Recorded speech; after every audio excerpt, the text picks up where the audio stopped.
नमस्कार viewers and today we have an exciting guest. बहुत ही क्रांतिकारी और भक्त, हरि भक्त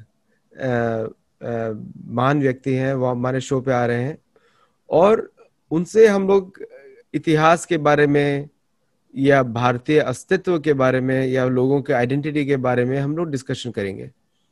और ये डिस्कशन हिंदी में है, सो फॉर अमेरिकन जिनको हिंदी समझ में आती है वो देख सकते हैं, नहीं तो ये video will be put on our channel और it will be on our Facebook, so please subscribe and here from there and comment over there. तो इसमें हम लाइव क्वेश्चंस नहीं लेंगे इस शो में। So without delay let us welcome Shri Ashok Punya ji. Hare Krishna. Hare Krishna. So Ashok ji, पहले तो आप थोड़ा सा मैं आपको देख के, आपका पगड़ी देख के बहुत प्रसन्न हूँ, तो थोड़ा अपने बारे में व्यूअर्स को बताइए, थोड़ा सा आप क्या करते हैं और कहाँ से आपकी विचारधारा आती है उस बारे में। जी प्रभु जी, मेरा नाम अशोक पुनिया, जैसे आपने परिचय दिया। हमारा संगठन है शहीद भगत सिंह ब्रिगेड समाज सुधार समिति। हम कॉलेज में पढ़ते थे तो बचपन में मैं 4 साल का ही था, ज्यादा कॉलेज की बात तो बाद में आती है। मैं 4-5 साल का था, मेरे घर में कैलेंडर लगा हुआ था। उसमें शहीद आजम भगत सिंह, चंद्रशेखर आजाद, महाराणा प्रताप और बीच में लक्ष्मीबाई, ऐसे शहीदों का, क्रांतिकारियों का फोटो था। मेरे को बचपन से ही उनके फोटो पता नहीं क्यों अट्रैक्ट होता था। मैं उनको देख के मैं अपनी माँ को बोलता था, माँ मैं जब बड़ा होऊंगा ना ऐसी मूछें रखूंगा और ऐसा रिवॉल्वर लेके आऊंगा चंद्रशेखर आजाद जैसा। परंतु बचपना था। परंतु जैसे जैसे हम बड़े हुए, कॉलेज में गए, तब हमें लगा कि भी जो आज हमारा जो सिस्टम है वो बिल्कुल विपरीत है। आज हमारा एजुकेशन सिस्टम है वो हमारी जो शास्त्रों को हम, अगर जैसे घर में मेरे माता जी है, वैष्णव है, शुरू से ही मैं उनसे सुनता आया। घर में रामायण, माता जी, हमारे पड़ोस में क्या था कि रामायण चलती थी हमारे घर में ही। मेरी सिस्टर रामायण पढ़ती थी और पड़ोस से कुछ औरतें आ जाती तो घर में रामायण डेली पढ़ते थे। जैसे अब भी अपने घर में भागवतम का और डेली मेरे पिताजी पढ़ते हैं, माता जी सुनते हैं, एक चलते ही रहता है। तो जो मैं सुनता था कि भी रामायण को हम सुन रहे हैं, परंतु हमारी जो आज जो कल्चर है वो बिल्कुल विपरीत है। राम का जो हम मर्यादा पुरुषोत्तम राम की बातें करते हैं, क्या वो असलियत है, या परंतु जो आज हमारे समाज में चल रहा है वो असलियत है। वो चीजें विरोधाभासी लगती थी कि भाई, परंतु कॉलेज में थे, उतने समझ भी नहीं थी। हमारे सामने ये बातें आती थी शुरुआत में कि भाई ये तो एक रामायण तो एक उपन्यास है, ये कोई असलियत नहीं है। तो समझ सकते हैं कि जो मैं समझ रहा था तो वो चीजें हम घर में, मेरे कुछ और माहौल, कॉलेज में जा रहे हैं तो कुछ और माहौल, एजुकेशन सिस्टम कुछ और कह रहा है। तो बड़ी कंफ्यूजन थी हर चीज में। वो चीजें कंफ्यूजन को समझ में नहीं आ रही। तो फिर हम अपने धीरे धीरे, हमारी जो कुछ क्रांतिकारी गतिविधियां भी देख रहे थे हम, समाज के सिस्टम में हर जगह भ्रष्टाचार, स्कूल का जो हमें कॉलेज से पता लग रहा था, अभी कॉलेज में भी वो चीजें नहीं है जो हम सोच रहे थे कि भी कॉलेज पढ़ेंगे उसके बाद अच्छे एजुकेशन के बाद में हमें अच्छी नौकरियां मिल जाएंगी। शुरुआत में तो बच्चा कॉलेज में इसी लिए जाता है, एकदम से उसको बिल्कुल नहीं लगता कि वो कुछ चेंज करने के लिए आया है, वो कोई बड़ा बदलाव करने के लिए आया है। क्यों? अपना एजुकेशन सिस्टम ऐसा है ही नहीं। अपना एजुकेशन सिस्टम बना ही ऐसा है कि उसको पढ़िए और कहीं पर नौकरी करिए और अपनी जिंदगी गधे की तरह व्यतीत करिए। परंतु जब वो सारी चीजें हमें उनकी गहराई में गए, कुछ अपनी खुद की समझ डेवलप हुई और गलती से हमें कुछ क्रांतिकारियों की जीवनियां, उनकी किताबें पढ़ने का सौभाग्य मिला। नेताजी सुभाष चंद्र बोस को खासकर पढ़ा हमने, शहीद आजम भगत सिंह को खासकर पढ़ा। तब लगा कि ये तो भारत ही नहीं है जिसके लिए हमारे क्रांतिकारी लड़े, ये तो व्यवस्था ही नहीं है जो हमारे देश में होनी चाहिए थी। फिर पुरातन व्यवस्था पे हमने जाके थोड़ा सा अपना खुद का लाइब्रेरी में जाके कुछ डिस्कशन करके हमें उसके बारे में पता कि अभी पुरातन क्या व्यवस्था थी हमारे समाज में, क्या यही व्यवस्था थी जो आज चल रही है। फिर एक आरक्षण आंदोलन हुआ था 91 में, मैं कॉलेज में पढ़ता था। उसके ऊपर पूरा भारत जला था आरक्षण के नाम के ऊपर। उसमें भी फिर एक विशेष बात थी कि भी ये आरक्षण कहाँ से आ गया, ये जाति पाति क्या हमारे धर्म में, हमारे देश में सदा से ऐसी चल रही है जिस जाति पाति के ऊपर लड़ाई हो रही है। ये बहुत सारे सवाल थे जो हमारे को उद्वेलित कर रहे थे, बार बार ये चिंतन करने के लिए हमारे को प्रेरित कर रहे थे कि क्या हमारा देश सदा से ही ऐसा था। तो वो सारी चीजें जब हम गहराई में गए, पुरातन परंपरा में भी जाके हम देखते हैं, और जो मैंने वर्णाश्रम की बातें फिर पढ़ी कि वर्णाश्रम एक्चुअल में क्या था और उसको किस प्रकार से इंटरप्रेट करके हमारे बीच में फूट डाल दी गई। तो इन सारी चीजों के जब हम जवाब लेने के लिए चलिए तो सब पता चला कि हमारे तो इतिहास ही नहीं है, हमारा जो हमें पढ़ाया जा रहा है वो कुछ और है और हम कुछ और थे। तो इन सारी चीजों के ऊपर जब हमारा मंथन हुआ तब हमारा ये संगठन खड़ा हुआ। तो हमारी एजुकेशन सिस्टम में जितना हमने पढ़ा, जितने हमारे पास आई, तो हम शुरुआत में गए थे सिर्फ अंग्रेजों के इतिहास तक। अंग्रेजों ने कहां पर बदलाव किया, ब्रिटिश कालीन क्या कितना बदलाव हुआ, उसकी वजह से हम कितने बदले, उसकी वजह से हम इतने ज्यादा बदले कि जो हमारे जिन ग्रंथों के ऊपर जो जो हमारे को आज ये बताया गया कि माइथोलॉजी है, ये उपन्यास है, ये सिर्फ किसी उपन्यास किसी की लिखी हुई सिर्फ कहानियां भर है, रामायण महाभारत कोई कहानियां भर है, उपन्यास वगैरह नावल वगैरह हो, इसके अलावा कुछ नहीं है। तो 90% यूथ जो है वो आज भी इस बात को मानता है। तो ऐसा क्या था कि मुगलों के समय पर तो गुरु तेग बहादुर हिंद की चादर जिनको कहा जाता, जिन्होंने अपनी जान छिड़क दी, जिन्होंने अपनी जान दे दी, एक बार भी उन्होंने ये इस बात को नहीं वो किया कि क्या कारण है, हमें एक बार भी उन्होंने सोचा अपनी जान को ऐसे न्यौछावर कर दी जैसे उन्होंने इसकी जान की कोई कीमत ही नहीं लगाई। परंतु आज ऐसा क्या समय आया, ज्यादा लंबे समय नहीं हुआ, सिर्फ 500 सालों के बीच में, 400 सालों के बीच में ही हमारा 90% जो यूथ है, 90% जो जनता है वो मानने को तैयार होगी कि ये उपन्यास है, ये सिर्फ माइथोलॉजी है और ये कुछ नहीं है। इसका कारण हुआ कि उन्होंने अपने धर्म ग्रंथों के साथ, हमारी संस्कृति के साथ छेड़खानी की, हमारे युवाओं को उन्होंने अपनी संस्कृति में ढाल दिया। एक मैं उदाहरण देता हूं रूटीन में ही, आदित्य जी आपने एक अच्छी शर्ट पहन रखी है, आप मेरे पास आते हैं, मैं उसको अगर ये कहूंगा कि नहीं आदित्य जी ये तो आप पे जमी नहीं, सुंदर नहीं लग रही, और घर से थोड़ी दूर जाने के बाद मेरे जैसे चार और आपको बोल देंगे नहीं आदित्य जी सुंदर नहीं लग रही, आज आपको ये शर्ट अच्छी नहीं लग रही, ये जैकेट तो बिल्कुल घटिया लग रही है, आपको तो कहीं पहन के नहीं आना चाहिए था। आप 2 घंटे के अंदर अंदर उसको चेंज कर लेंगे कि आपको दूसरा कोई कहना ना मिल जाए। सेम यही अंग्रेजों ने किया कि उन्होंने हमारे दिमाग में इतनी गहराई से और इतने अच्छे तरीके से डाली कि हमने अपने आचरण को, हमारी संस्कृति को खुद ही उतार के फेंक दिया, इंफीरियरिटी कॉम्प्लेक्स पैदा कर दिया कि आपकी जो संस्कृति है वो हमारे से बहुत कम है, आपका देश एक सपेरों का और साधु, उनको भिखारियों का, या साधु भी नहीं कह सकते हो तो भिखारी बोलते थे, सपेरे भिखारियों का देश है, क्योंकि हमने अपनी संस्कृति को और अपनी जड़ों को पहचानने की कोशिश नहीं की। जैसा हमारे को पढ़ाया गया, जैसा हमारे को बताया गया, हमने उसको एज इट इज स्वीकार कर लिया, हमने पीछे जाकर नहीं देखा हमारी जड़ों में क्या था, हमारी पुरानी संस्कृति क्या थी। जो हमारे को अंग्रेजों ने या उनके इतिहासकारों ने जैसा हमारे को दिखा दिया, हमने उसको एज इट इज स्वीकार कर लिया। ये हमारा सबसे बड़ा दुर्भाग्य है। और खासकर जो हमारे आजादी के बाद के इतिहासकार रहे, उन्होंने भी उन इंफीरियरिटी कॉम्प्लेक्स इतना था कि उनकी हिम्मत नहीं हुई कि वो इंग्लिश जो इतिहासकार है उनके खिलाफ एक शब्द लिख सके। उन्होंने उसको रिकॉग्नाइज किया, जो अंग्रेजों ने लिख के दिया आज भी वो उसके उदाहरण देते हैं। फला अंग्रेजों के जो इतिहासकार हैं, मैक्स मुलर को आज भी बहुत बड़ा विद्वान करके उनकी बातों को हमारे यहाँ कोट की जाती है, उनको उसके उदाहरण दिए जाते हैं। जब हमारे इतिहासकार उनसे इतने प्रभावित होंगे, उनकी बात को कैसे काट देंगे। तो जब हम जैसा पढ़ेंगे हम वैसा ही बनेंगे। इसमें हमारे आज की युवा पीढ़ी का कसूर नहीं है, कसूर है कि आजाद होने के बावजूद भी हम आजाद नहीं हुए, मानसिक गुलामी आज तक भी जारी है। हमारे शहीद भगत सिंह कहते थे कि आप क्रांति उसको बोलते हैं कि आप अपने ऊपर भी विश्वास ना करिए, उसको आजमा कर देखिए, परख कर देखिए। और हमने तो उन अंग्रेजों को जिन्होंने हमारे ऊपर इतने बुरे अत्याचार किए, उनकी लिखी हुई चीजें, उनके इतिहास के ऊपर हमने आंख बंद करके विश्वास कर लिया। परंतु जब हमने, क्योंकि क्रांतिकारियों का इतिहास हमारे पास इजीली अवेलेबल था, क्योंकि हम उसके बहुत नजदीक थे, 47 से बहुत पीछे हमें बहुत सारे ऐसे व्यक्ति भी मिले, जैसे आज भी शहीद आजम भगत सिंह के साथ जो रहे, उनके साथी जो रहे वो 90s तक जीवित रहे।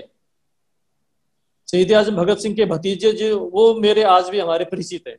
हमारे संगठन में शहीद आजम भगत सिंह के जो भतीजे हैं वो हमारे संगठन में आज भी पैटर्न मेंबर है। अशफाकुल्लाह खान के परिवार से भी पैटर्न मेंबर हैं, राम प्रसाद बिस्मिल के भी हैं, रानी लक्ष्मीबाई की भी जो 5वीं पीढ़ी के जो वंशज आज हमारे संगठन में है। तो परंतु जब हमारे को उनकी लाइनेज हिस्ट्री से, जो उनके परिवार के वंशजों से हमें जो सुनने को मिला ना, वो हमारे इतिहास से बिल्कुल विपरीत था, क्योंकि वो डायरेक्टली सुनते आ रहे थे। जैसे गुरु परंपरा में आप, हमारे गुरु परंपरा में, गौड़ीय गुरु परंपरा में आप जो सुनेंगे वो अपने आज के शास्त्रों से बहुत सारी चीजें विपरीत मिल जाएंगी आपको। बिल्कुल सेम उसी प्रकार जब हम उनके वंशजों से सुनते थे उन शहीदों के बारे में, उनकी जानकारियां, उनके विचारों के बारे में, वो बिल्कुल विपरीत रहा। तो इस वजह से फिर हमने इसके ऊपर मंथन किया, तो जो हमें समझ में आया, ये बातें समझ में आई कि जो हमारा एजुकेशन सिस्टम है भारत का फिलहाल, उसमें संपूर्ण बदलाव की जरूरत है। बिल्कुल। एक आपने बहुत ही महत्वपूर्ण बात बोली है, जो इस तरह जो लोगों की अस्तित्व को बदल देते हैं, लोगों का फ्यूचर आइडेंटिटी बदल देते हैं, उसका इम्पैक्ट बहुत डीप होता है। जैसे कि हर चीज में, चाहे इकोनॉमी हो चाहे वो कोई भी देश का कुछ भी, उस हर जगह डीप इम्पैक्ट रहता है उसका बहुत। जी जी तो एक उसमें एक बहुत ही इम्पोर्टेंट, जैसे कि भारत आज भी जो अपनी रक्षा के जो डिफेंस इक्विपमेंट है वो इंपोर्ट करता है, क्योंकि बिल्कुल प्रभु जी। यहाँ यहाँ पे रह के आप मैन्युफैक्चर नहीं कर सकते हैं, इनोवेशन भारत प्रोड्यूस नहीं कर सकता है। भारत में माइक्रोसॉफ्ट ये सब भी चल रहे हैं, भारतीय लोगों ने बनाए हैं, लेकिन दूसरे देश बिल्कुल में प्रभु नहीं। जी। लेकिन भारत से माइक्रोसॉफ्ट नहीं आया, ना ही बिल्कुल नहीं भारत से। है। तो लोगों को ये समझ में नहीं आता है कि अगर लोगों का हिस्ट्री बदल दिया तो सब कुछ बदल दिया आपने। तो ठीक बात है। इनोवेशन भी चला गया। तो अगर जो भी अगर भारतीय चाहते हैं कि उनको सुने, अभी जो भी भारतीय आईटी इंडस्ट्री में काम कर रहे हैं, सबके सब भारतीयों ने डेवलप किया अमेरिका में, उसी को बोलते हैं अमेरिकन है और उसी पे काम करते हैं। लेकिन मैंने अभी बिल्कुल प्रभु जी। उसका इम्पैक्ट इतना ज्यादा है कि भारत से कोई कंपनी बाहर नहीं आ पा रही गूगल और माइक्रोसॉफ्ट बनने के लिए। तो जी जितने जी भी जी जी। इंफोसिस है और ये सब कंपनीज है, ये they are just providing manpower, मतलब मजदूर, पढ़े लिखे मजदूर पढ़े लिखे लोगों को मजदूर। दे रहे हैं, है ना। तो क्या ये हुआ था प्रभु जी, जो आपकी सॉरी बात काट रहा था बीच में, जो अंग्रेजों को, आपको एक छोटा बड़ा तथ्य बताता हूँ। विश्व की सबसे बड़ी फौज जो थी ना, सेकेंड वर्ल्ड वार में भारत की थी। 18 लाख की फौज जो थी उस समय भारतीयों की थी। इससे बड़ी कोई फौज नहीं थी। और उसको कंट्रोल करने वाले जो पूरे ब्रिटिशर्स थे ना, सिर्फ 90,000 थे। हाँ, क्योंकि उनको कंट्रोल करने के लिए एक्चुअल में उनको ऐसा ही पढ़ा लिखा बेवकूफ चाहिए था जो उनके सामने, उनको इसलिए उन्होंने एजुकेशन सिस्टम डेवलप किया कि वो सिर्फ उनके लिए एक अच्छा ब्रेन तो तैयार हो जाए और वो उनके लिए ही काम करे। तो उससे उन्होंने, जब तक उनका मन हुआ तब तक तो उन्होंने इंडिया में काम करवाया। उनको बाद में उन्होंने अपने लिए यूएस में या इंग्लैंड में काम करवा रहे हैं, जहां पर भी है। मतलब क्योंकि उन भारतीयों का कभी भी अपने देश के प्रति सम्मान रहेगा ही नहीं। जिनका अपने देश के प्रति नहीं रहेगा, अपनी संस्कृति के प्रति नहीं रहेगा, वो किसी के प्रति भी उनका सम्मान नहीं रहेगा। ये कन्फर्म है। क्योंकि जिस एजुकेशन सिस्टम का वो प्रोडक्ट है ना, उसमें उनका कसूर नहीं, क्योंकि उनका वो प्रोडक्ट ही ऐसा है। उस जासूस सिस्टम से जो निकलेगा वो ऐसा ही निकलेगा। ऐसे ही वो निकले। कोई सौभाग्य होगा कि कोई उसके अंदर पूर्व जन्म के कोई संस्कार हो, तो जिसकी वजह से कोई अपने देश के लिए, कोई आप जैसे व्यक्ति जो इतनी दूर बैठ के भी जो अपने देश की, अपनी संस्कृति की सोचता है, ये आपके पूर्व जन्म के संस्कार हैं। क्योंकि आप ही उसी एजुकेशन सिस्टम से निकले हैं, उससे मुझे निकल तो के। और प्रभुपाद ने आप बचा लिया, मुझे तो प्रभुपाद की जी किताबों ने जी बचा जी लिया। जी जी जी। हाँ, तो देखिए, जो आपने किताब वाली बात बोली ना, यही है। क्योंकि आपके हाथ में वो चीज आ गई, वो ऐसा सिस्टम आ गया, उस सिस्टम ने आपको बदल दिया। अगर आप उसी सिस्टम से निकलते जो भारत में आज चल रहा है एजुकेशन सिस्टम, नहीं तो आप आज ये बिल्कुल नहीं कर रहे थे। आप किसी एमएनसीज में अंदर या किसी दूसरे देश के डेवलपमेंट के लिए काम कर रहे थे, न कि भारत के लिए, भारत की संस्कृति के लिए। नहीं, वो प्रभुपाद ने डीएनए चेंज कर दिया, भगवद गीता एज इट जी इज। जी जी बिल्कुल। तो एक्चुअली इसमें आपने बहुत महत्वपूर्ण बात बोली है, जैसे कि पहले जो हमारे हीरो को रिप्लेस कर दिया, जो हमारे जो जिनको भगवान बोलते ये था माम प्रपद्यते ताम सतैव भजाम्यहम्, जो मेरे पास जैसे आता है मैं उसको वैसे रिवॉर्ड करता हूँ, भगवान बोलते हैं। तो जी हमारे जो हीरो राम और कृष्णा है उनको रिप्लेस कर दिया ब्रिटिश से। तो जी सभी लोग जो निकल रहे हैं बाहर, अमेरिका में एक जोक है इनके लिए, कोकोनट बोलते हैं, बाहर से जी ब्राउन अंदर से व्हाइट।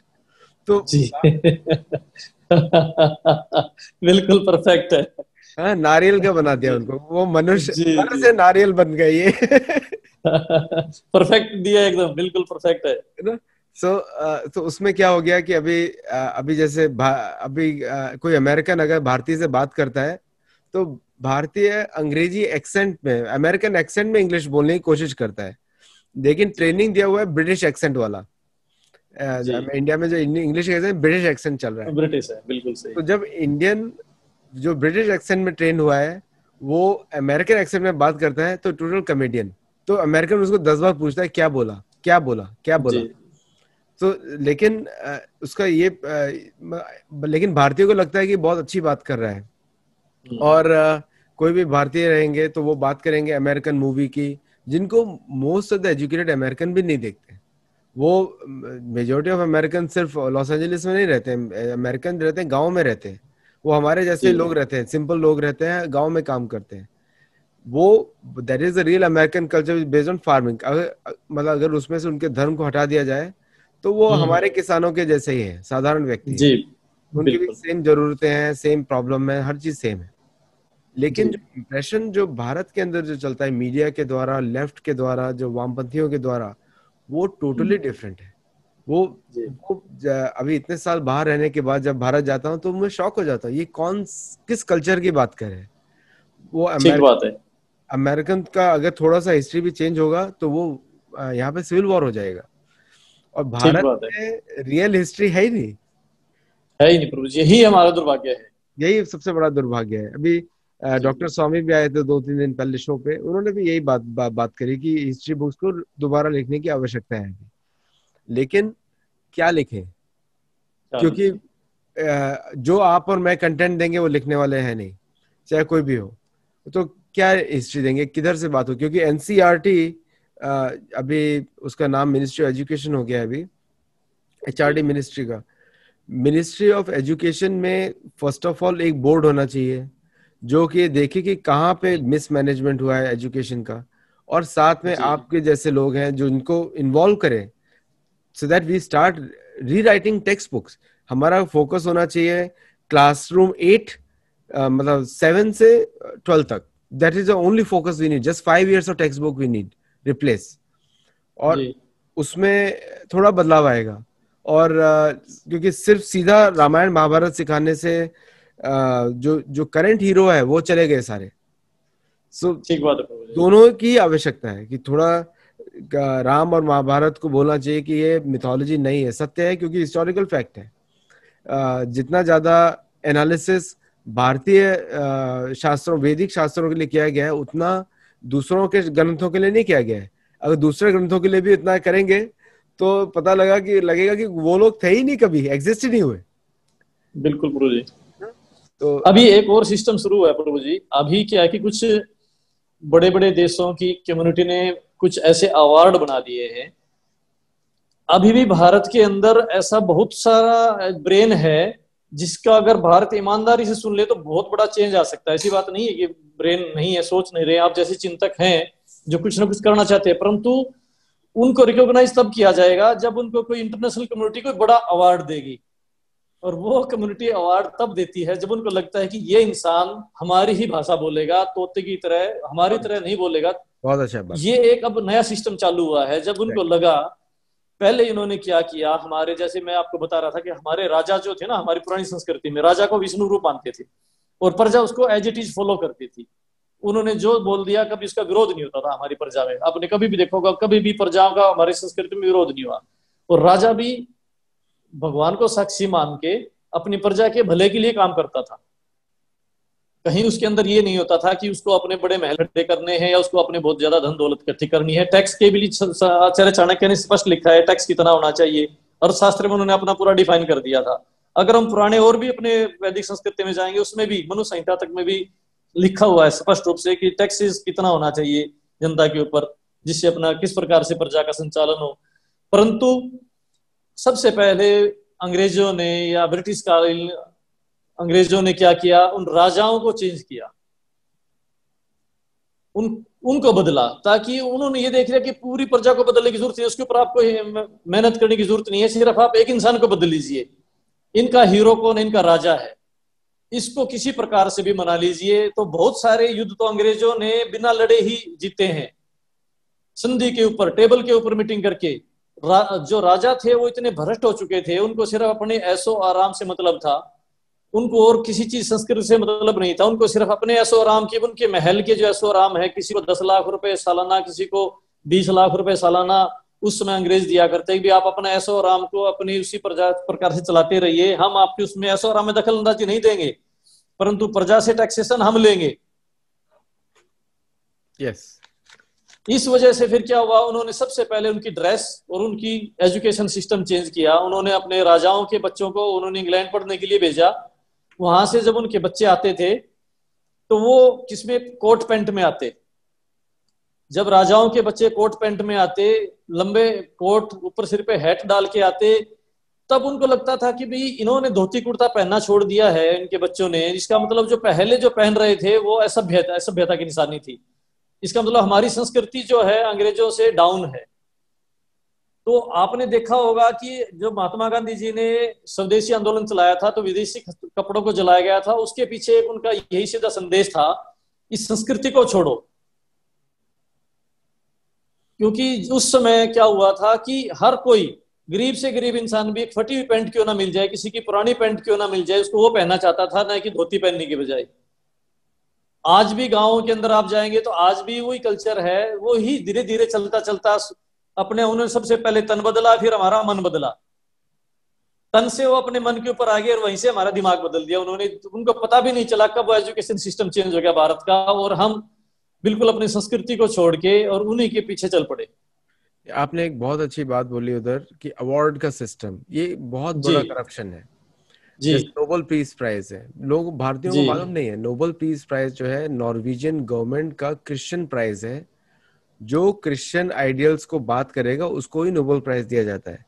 तो यहाँ पे नोबेल बिल्कुल प्राइज ठीक। इसके पीछे भागते हैं। अभी जैसे किसी ने मुझे बोला कि प्रभुपाद को नोबेल पीस प्राइज मिलना चाहिए, मैंने उन लोगों को जवाब दिया कि प्रभुपाद को नोबेल पीस प्राइज पे थूक के उसके ऊपर पैर रख के निकलना चाहिए, क्योंकि इट इज टू निकलना स्मॉल। चाहिए, एकदम परफेक्ट, कि बिल्कुल वो तो सही है। भक्ति वेदांत है, वो उनको नोबेल पीस प्राइज की आवश्यकता नहीं है।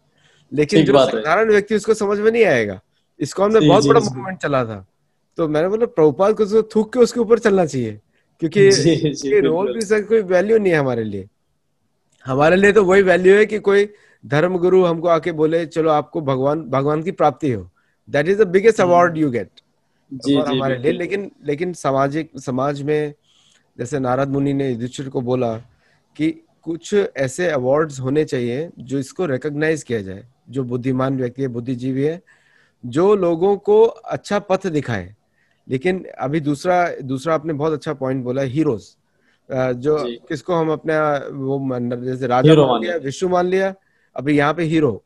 तो जी इन लोगों ने टीवी और बॉलीवुड को कैप्चर किया, और उसके बिल्कुल माध्यम से पूरा भारत की जो वो जो आपको पहले मजाक बता रहा था, जो 150 साल में मुसलमान नहीं कर पाए और 90 साल 100 में सालों में अंग्रेज नहीं कर पाए, 20 साल में टीवी और बॉलीवुड टीवी ने ने कर कर दिया, बिल्कुल कर दिया। दिया। और उधर ऐसे लोगों को बिठाया जो अभी यार जो इन्वेस्टिगेशन चल रहा है, तो उसमें अभी सबको पता लग रहा है कि ये सब तो ड्रग उससे कनेक्टेड है, और काफी मेजर बिल्कुल। पॉलिटिशियन भी कनेक्टेड है। तो आपको आदित्य जी एक छोटी सी बात एग्जांपल दूंगा इसकी, मीडिया का, इंडियन मीडिया का। आप सन 50s से लेके और 90s तक की, आज तक की किसी भी मूवी को देखेंगे, हाँ बोलिए बोलिए, मैं सुन रहा हूँ। किसी भी मूवी को देखेंगे, उसके अंदर क्या रहता है? उसमें एक ही चीज रहती है कि एक हीरो है, एक हीरोइन है और दूसरा विलेन है।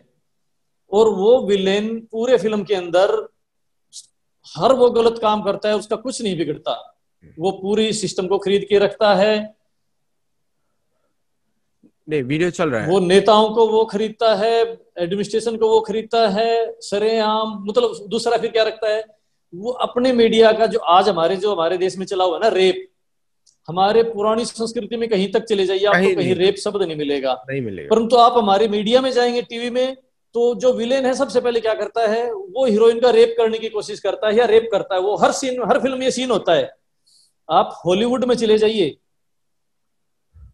नहीं चल रहा है, वीडियो चल रहा है, यस। इस मामले में प्रभु जी मैं हॉलीवुड को बड़ा मानूंगा। हॉलीवुड में अंदर रेप का सीन आज तक नहीं आप देखने को मिलेगा कभी भी। उनकी नग्नता मिल जाएगी, नग्न मिल जाएंगे, अश्लील मिल जाएंगे, परंतु रेप जो सिस्टम है, मतलब स्त्री की इच्छा के विपरीत। नहीं आप बोलते रहिए, वो स्क्रीन चेंज होता है, टॉगल होता है, प्लीज। स्त्री की इच्छा के विपरीत आप हॉलीवुड की मूवी देखेंगे तो इच्छा की कोई भी वो ऐसा गलत काम या रेप का सीन कभी नहीं मिलेगा आपको किसी भी हॉलीवुड मूवी में। परंतु भारत की हर मूवी में रेप का सीन क्यों? वो इसीलिए कि ताकि हमारे जनमानस के अंदर, हमारे जो कच्चे ब्रेन है, छोटे यूथ के जो दिमाग है, उनमें यह आ जाए कि भी देखिए इस विलेन ने इतने सारे रेप किए, इसका कुछ नहीं बिगड़ा, इसने इतने गलत काम किए, इसका कुछ नहीं बिगड़ता। लास्ट में 15 मिनट के लिए अगर वो विलेन की पिटाई हो भी जाती है और उसको लगता है, तो उस बात को स्वीकार करना आदमी समझता ही नहीं कि मैं उसको क्यों स्वीकार करूं। तो आज जो हमारे देख रहे हैं कि रेप का जितना जो बड़ा सिस्टम चला हुआ है ना भारत के अंदर, छोटी बच्चियों से लेके बुजुर्ग औरतों तक को भी बख्शते नहीं। और तो और अपने बिल्कुल नियरेस्ट रिलेशन के अंदर भी आज ये चीजें आ जाती हैं तो ये कहाँ से आई? ये मानसिकता हमारे देश की तो नहीं थी, हमारी संस्कृति में तो नहीं थी, ना ही हमारे परिवारों में ऐसी चीज बताई जाती। तो ये चीज आती कहाँ से है? ये आती इस मीडिया से। कंप्लीट जो पूरा का पूरा ब्रेन में ऐसे इंजेक्शन भर भर के डाले जाते हैं, और वो इंसान जो इतना मानसिक रूप से इन मीडिया को इसको देख देख कर सिनेमा को देख कर इतना बीमार हो जाता है, उस बीमारी का आखिर में किसके ऊपर असर आएगा? कोई हॉलीवुड पे या उस पे तो आए, बॉलीवुड पे तो आएगा नहीं, वो तो अपने समाज में अपने दायरे में वहीं जाकर गलत काम करेगा, उसका रिजल्ट वहीं आएगा। तो ये आपने बिल्कुल सही कहा। आजकल के जो हीरो हैं, दूसरे हीरो क्या करते हैं, मीडिया में अखबारों में बड़ी बड़ी खबरें आती हैं, आज फलां हीरो का फलां हीरोइन के साथ, आज फलां हीरो का उसके साथ, आज उसके साथ। मतलब एक हीरो 20 हीरोइनों के साथ उसके अखबारों में बढ़ा चढ़ा के खबरें दी जाती है, और वो हमारे हर पेज, हर अखबार के अंदर, हिंदी हो चाहे इंग्लिश हो, उसके अंदर वो उसकी चीजें बड़ी ऐसी तरीके से दिखाई जाती हैं कि वो लोग उसको चाह से पढ़ते हैं, और बाकायदा उस पेज को कलर किया जाता है, कलर्ड प्रिंट दिखा। बाकी पूरा अखबार बेशक ब्लैक एंड व्हाइट हो, परंतु जो सिनेमा की दुनिया का जो अखबार होगा, उसका अंदर तो उसका एक पेज भी होगा तो उसको कलर दिया जाएगा, ताकि सब अट्रैक्ट हो, उसको उसको जरूर पढ़े, चाहे और खबर पढ़े चाहे ना पढ़े। तो हमारा जो आज जो सबसे ज्यादा ब्रेन वॉश किया है, वो किया है सिनेमा ने। बहुत अच्छा आपने पॉइंट बोला, क्योंकि मेरी पहली किताब में जी टैक्सोलॉजी डिबंकिंग मिथोलॉजी में 625 एडी में, एडी मतलब मैं तो वो डेट्स पे भी बिलीव नहीं करता हूँ, क्योंकि भागवतम में ऐसा नहीं लिखा है। जी भागवतम में लिखा है वो डेट्स भी सारी बदलनी चाहिए, जी। लेकिन मॉडर्न टाइम में उसको बोलेंगे 652 एडी में, जब अ, सो पर्शिया पर्शिया जो ललित आदित्य दो के अंडर था पर्शिया, ईरान जी का जो आज ईरान बोलते हैं, और जो इराक था वो ज़ोरोस्ट्र के अंडर था, ज़ोरोस्ट्रियन ज्यादा थे उधर। वहां पे जब उमर खयूद जो उमर खलीफ था वहां का, उसने जब अटैक किया उधर, वहां की औरतों को खुला देख के वो शॉक हो गया, क्योंकि हिंदू बिल्कुल कल्चर में विमेन वर टोटली प्रोटेक्टेड। बिल्कुल। उसमें जो जो आदर सत्कार दिया जाता था वो माँ का दिया जाता था। अगर आपकी बहन नहीं है या आपकी पत्नी नहीं है तो माँ है, सभी माँ है, जी चाहे 2 वर्ष जी की जी पुत्री हो चाहे 100 वर्ष की पुत्री हो, तो सभी जी को माँ का माँ के रूप में मानते थे। तो उसका सवाल ही नहीं उठता है बाकी जी त्योहार का, क्योंकि वो माँ है आपके लिए, चाहे वो 2 वर्ष की पुत्री भी हो किसी की। जी जी तो हम लोग भी माता ही बुलाते हैं सबको। तो जी लेकिन वो जब उधर गए तो वो था ही नहीं। तो लोग बोलते हैं ये जो रेप का कल्चर चालू हुआ है ये लुटेरों के लिए की वजह से, जी अरबी और इधर से, क्योंकि वो लोग सबसे पहले उनको अटैक करके जो वहाँ के पुरुष है उनको दबाने की कोशिश करते थे, कि अगर आपने ये बिल्कुल। सुना नहीं तो ये हो सकता है। और जी ये भी हुआ है, ये तो कारण है ही। यही मेन कारण है, क्योंकि अगर आप देखेंगे हिस्ट्री भी देखेंगे, अंग्रेजों में भी इतना वहां पे भी कॉमन था, क्योंकि वहां पे उनके शास्त्रों में ऐसा मानते हैं कि औरतों में आत्मा ही नहीं है। वो तो अभी जी 60 साल में बदला है। 60 साल से अच्छा। पहले औरतों और जानवरों की सिचुएशन सेम थी, दोनों में आत्मा नहीं है। तो आप कैसे जी भी यूज जी करो, चाहे उनको खा लो बिल्कुल। मार लो जो करना है करो, लेकिन ये लॉजिक नहीं था कि वो बच्चे कैसे पैदा हो रहे हैं, अगर पुरुष भी तो बन गया है। ये इतना ठीक बात है। वो अभी तो 1965 तक 65 तक अमेरिका में औरतों को वोट देने का भी राइट नहीं था। ये नहीं अमेरिका था की बात कर बिल्कुल। रहा हूँ। पता है तो। जी वोट देने का राइट नहीं था, क्योंकि उनको जी ह्यूमन ही नहीं समझा जाता था। और बिल्कुल। फिर वो हमारे शास्त्रों में दिखाते हैं कि कभी भी कोई मूवी देखेंगे तो उसके अंदर दिखाएंगे कि किस तरह ठाकुर अत्याचार कर रहे हैं। कभी ये दिखाया नहीं कि औरंगजेब अकबर बाबर इन्होंने क्या क्या किया है और इन्होंने उनके क्या क्या पूर्वजों किया? ने क्या क्या किया, ये कभी नहीं दिखाएंगे, बिल्कुल। आज भी बात नहीं ठीक। करेंगे। और उनके हीरो भी वही है, मोहम्मद गजनी, जो कि अभी आप बुलाएंगे तो top most rapist of the planet. तो ये इनके हीरो हैं। अकबर भी सेम कैटेगरी। जी तो जी जी। वो वास्तविक हिस्ट्री को और उसको हमको ब्लेम, चोर की दाढ़ी में तिनका ऐसा बोलते हैं ना। तो प्रभु जी आज भी देखिए ना, इंडिया का जो सेंटर दिल्ली है, दिल्ली का सेंटर कनॉट पैलेस है और इंडिया गेट है। इंडिया गेट के ऊपर अकबर रोड तो है, परंतु महाराणा प्रताप रोड नहीं है। एग्जैक्टली। अकबर के ऊपर आज भी रोड है, अकबर रोड है, शाहजहां रोड है, बाबर रोड है, औरंगजेब रोड है, सभी रोड है। तो आप देखिए कि मतलब डिफ्रेंशिएट हुआ अकबर बड़ा कि महाराणा प्रताप, यानी महाराणा प्रताप का कोई रोड नहीं है। रोड का नाम भी रखा हुआ, सड़क का नाम रखा है तो वो रखा है अकबर के नाम पे, और किसी में बदलने की हिम्मत आज भी नहीं है। ये जन आंदोलन होना चाहिए इस बारे में। आपने इस एक पे और हमारा आंदोलन चल रहा है प्रभु जी, कि हमने सभी चौक चौराहों का नाम हमारे क्रांतिकारी और जो हमारे महानायक हुए हैं देश के, उनके नाम पर हमने तो किया। जितने भी नेता, जो आजादी के बाद के नेता, सबके नाम पे, किसी के नाम पर कोई सड़क, कोई बिल्डिंग का नाम नहीं होना चाहिए। जो हमारे आजादी के महानायक है, जो पुराने हमारे महापुरुष है, सिर्फ उन्हीं के नाम पर बिल्डिंग, सड़क और सारे चौक चौराहे पर उन्हीं के नाम होने चाहिए, ताकि वहां से कोई गुजरे, पता तो लगे भी ये कौन है, उसके बारे में चिंतन तो करे, मनन तो करे। अब अकबर रोड के ऊपर कोई जाएगा तो अकबर का ही मनन करेगा, उसके दिमाग में पिएगा भी अकबर कोई अच्छा इंसान होगा, तभी तो उसके नाम पे रोड है। औरंगजेब रोड के ऊपर जाएगा, औरंगजेब लेन है बकायदा, अगर वहां से कोई जाएगा तो कैसे कह देगा कि हमारे देश में औरंगजेब गलत था।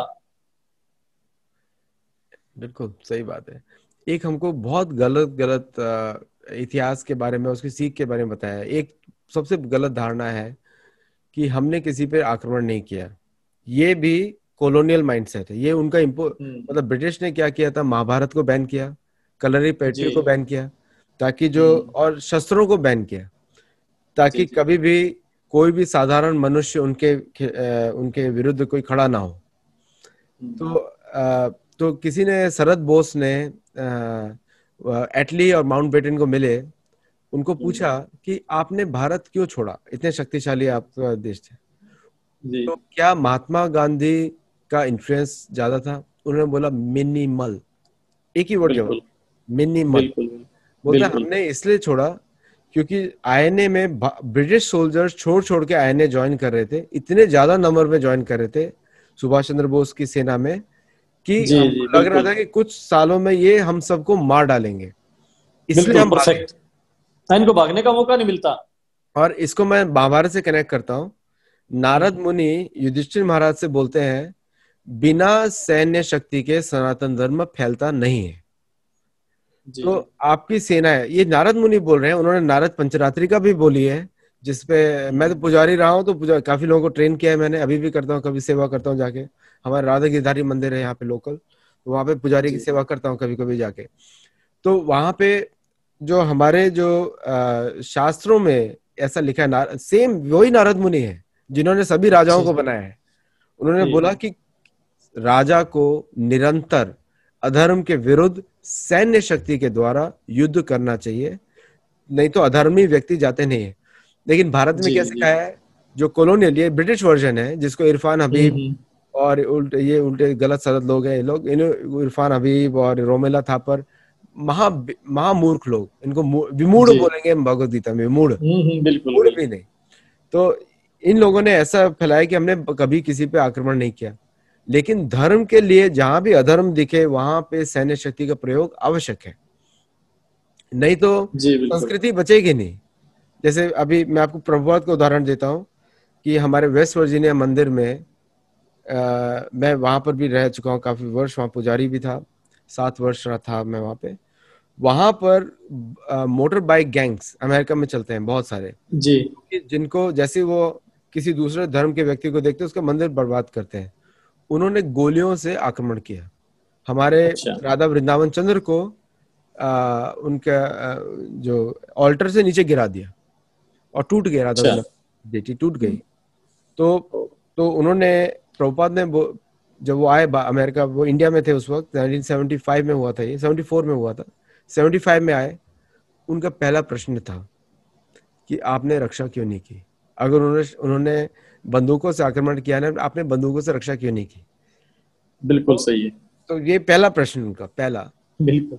तो अभी उनके सारे शिष्य वियतनाम वॉर से वापस आए थे। तो ठीक है। वियतनाम वॉर में सब बड़ी बड़ी बंदूकों का आदत था सबको, तो खुश हो गए सारे हम्म। शिष्य, चलो आज मौका मिला है। अभी अभी तो गुरु ने बोला है। ठीक है। तो उन्होंने मशीन गनें लगा दी मंदिर के आगे ठीक है। पीछे। और एक पिक्चर भी है प्रभुपाद का, मैं आपको टेक्स्ट करूंगा बाद में। ठीक है। उसमें एक ब्राह्मण थ्रेड है, सैफरन ड्रेस पहना हुआ है ब्रह्मचारी, और इधर रिवॉल्वर रखी है, और प्रभुपाद के बाजू में अच्छा चल रहा है, ठीक क्योंकि है। उनको डर था। और सारे जी जी। मंदिर को उन्होंने साइड में बुलेट प्रूफ ग्लास लगा दिया कि अगली बार आक्रमण नहीं होगा। उस दिन से आज तक उस जी मंदिर जी पे कभी आक्रमण नहीं हुआ। सेम मायापुर में भी बिल्कुल। हुआ, कभी भी नहीं हुआ। जी और ऑस्ट्रेलिया में भी सेम हुआ। एक व्यक्ति गया प्रभुपाद के सामने बदतमीजी से बात कर रहा था, तो मधुद्वीप स्वामी थे उनके शिष्य, उन्होंने बोला we are not artificial pacifist, अगर आप चलाते हैं तो हम लोग ज्यादा चलाएंगे, क्योंकि तो ठीक है। प्रभुपाद ने खुश होके बोला वहां पे, प्रभुपाद ने बोला दुनिया के सबसे बड़े युद्ध वैष्णवों ने ही किए, महाभारत और सही। रामायण।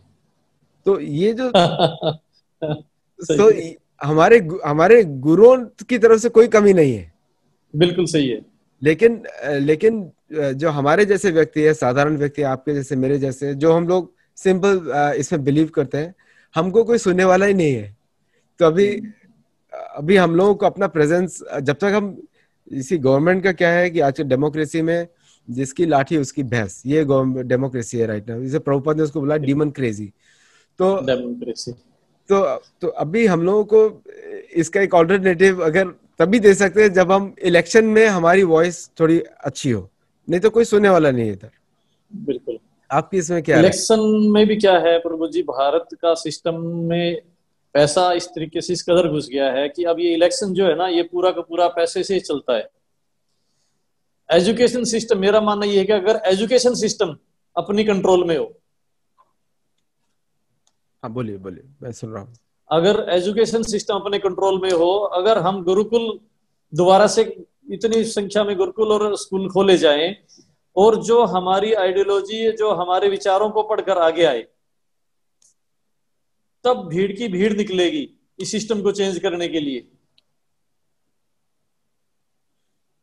सबसे बड़ा प्रहार एजुकेशन सिस्टम पे होना चाहिए।